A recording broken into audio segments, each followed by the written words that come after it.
Sup, y'all? Breezy here. And on today's episode of People of History, the last episode of season 1, we are going to be talking about Sydney Freeman-Mitford, the mother of all scandals. And you're probably wondering, the Mitford family sure is an interesting one. They were one of the most prominent families in history, to be exact. They were communists, Nazis, a traitor, even one lesbian sister. So, how did this prominent family become known as the most controversial family in history? Well, they were born into high society, and a couple of them even turned out to be writers. Surprisingly normal ones, considering, all things considering, of course. But, on today's episode of People of History, I'm going to be discussing the matriarch behind this intriguing and scandalous family. So, born in 1818, Sydney Freeman. Sydney's childhood was, as her daughters would apt to say, pathos personified. Her mom Jessica died after an ill-advised medical abortion at the age of 8, and Sydney was left in the care of her eccentric father, Thomas Gibson Bowles, also known as Tap. And I wonder if that's any relation to Camilla Parker Bowles. You never know. Now, there was a keen sailor. Now, her father was a keen sailor, and who kept his two daughters with him whilst his two sons attended school.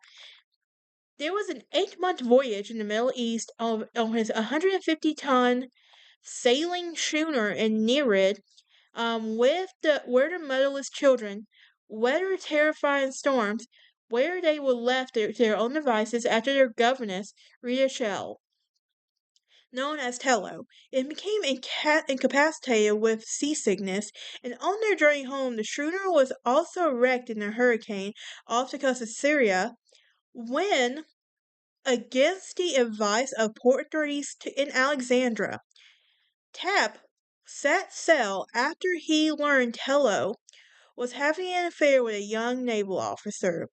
Now, returning to England in time for the election campaigns, Tapp, who was a Conservative backbench MP, bought a second yacht to Holden and made it as his temporary home in the campaign headquarters. And during the parliamentary recess, the children joined their father at a sailing holiday to France. Aside from their sailing trips, Tapp will look at his children on a holiday to a rented boat where he set up a Turkish bath and empty dog kennel. Tello did not accompany the children on their later voyage, and he was even for some years, and he disappeared from their lives. And one day, Sydney spied Tello accompanied by 4 young boys walking down Sloane Street, and it occurred to her that the eldest boy was the product of an affair in Alexandria, and she learned that the other 3 were Tap's children, and he had set her up in the house and made her editor of The Lady, the magazine Tap brought after the death of his wife. And Sydney wondered why Tap never married Tello, and concluded it must have been because the eldest boy was not his. Now, Tap's unique ideas on parenting was the norm for Sydney and her siblings, and the nursery rules would influence the way she raised her own 7. And they were to adhere to a strict mosaic diet. They were not to be forced to eat anything they disliked. Windows were left open. Windows were to be left open 6 inches all year long, and after their bath, they were to be rinsed with clean water. He did not believe in spoiling children, and they were not given Christmas or birthday presents. He reminded them that the house fed, watered, and clothed, and educated them, and that was enough. Now, unlike men of his generation, he was an attentive father. When in London, he and Sydney rode every day to Rotten Row, and he sent his girls on skating lessons at the Prince's Club, the ice rink in Montpellier Square, where Sydney fell in love with her instructor, Henning Grenadier, who was a Swedish championship figure skater. And she said, "I would do almost anything he asked me," she would write in her diary. "Even I would let him call me Sydney, and I would even let him kiss me." Now, at the age of 14, Tapp appointed Sydney as housekeeper of his London townhouse. at 25 Lawn Square. Or upon she developed a lifelong mistrust of male servants.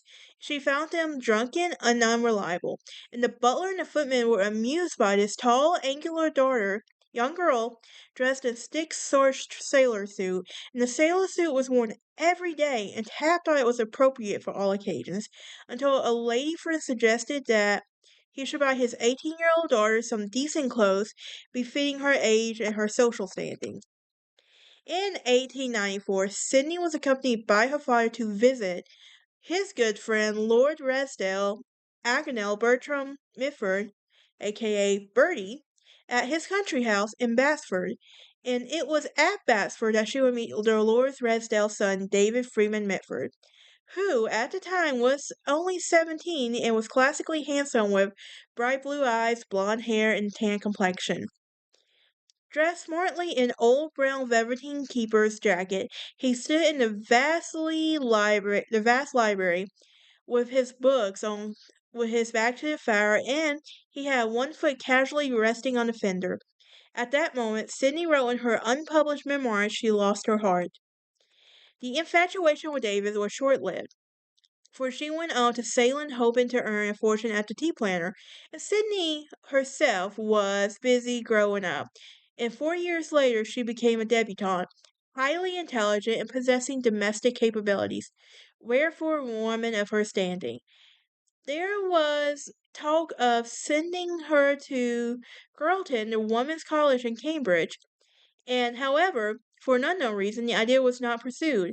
There were romantic relationships too, the first ending in tragedy when the young man was killed in the Boer War. David's tea planting adventure was unsuccessful, having spent less than 4 years in India. He returned home and enlisted in the Royal Northumberland Fusiliers to fight in the Boer War. In 1902, he was badly injured and lost a lung. Now, nursed for 4 days um, in a field hospital, he dictated a love letter to be given to Sydney in the event of his death, when it was evident that he would live.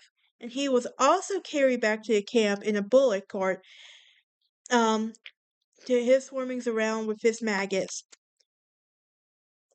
Having lost a boyfriend where Sydney was sympathetic to David, with whom she had sporadic contact with through the years. After he was invalidated home, their meetings became more frequent, and David fell in love with her. However, Sydney was involved with another young man, Edward Mead, who went by Jimmy, whose proposal she almost accepted, but the relationship ended in 1903 when she discovered he was a womanizer. Now, there were whispers in society that Sydney accepted David's proposal on the rebound from Jimmy Mead. They were married in 1904, 10 years after Sydney first saw him, and as they say, the rest is history. Um,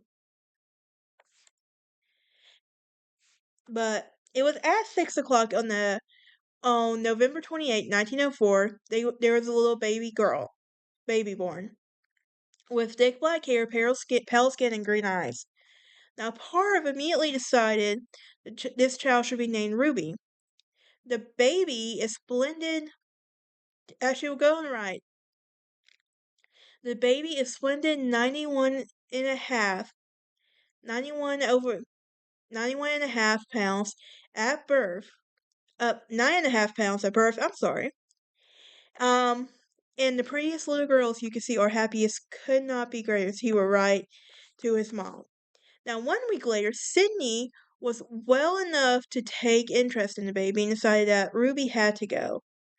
David put little protest on. On January 26, 1905, the baby was christened Nancy Freeman-Mitford. Nancy was a spoilt little girl, indulged through such indulgence she became temperamental toddler who was prone to violent rages.